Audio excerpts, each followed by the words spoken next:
Binugbog umano ng mga ama ng kanyang dalawang kalarawang isang bata sa Lingayen, Pangasinan. Pero depensa ng isa sa mga nirereklamong tatay, umawat lang daw siya sa away ng mga bata.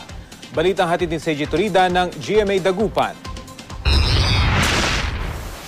Gasgas sa mukha at dibdib ang tinamo ni James, di tunay na pangalan. Matapos umano siyang sampalin at suntukin ng mga ama ng dalawa niyang kalaro sa Lingayen, Pangasinan. Kwento ng 12 taong gulang na biktima, nagkaaway niya ang kanyang mga kalaro na nasaksihan mismo ng kanilang mga ama.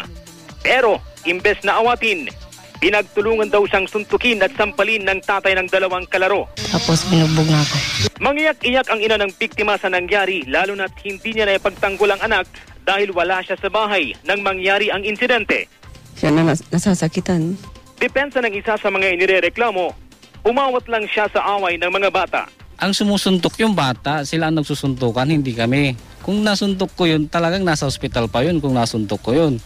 So ang nagsusuntukan yung bata, kaya nga inawat namin. Tumanggi namang magbigay ng pahayag ang isa pang inirereklamong tatay.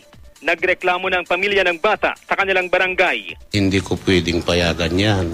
Isa rin akong ama na gumagabay sa mga bata.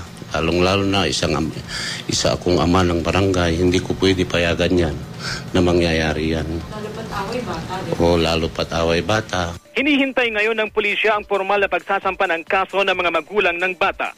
Ang mga parents po, hindi nila dapat payagang inaareglo ang mga ganyan kasi mamimihasa na itong mga abusers o yung mga suspect. CJ Turida, GMA News.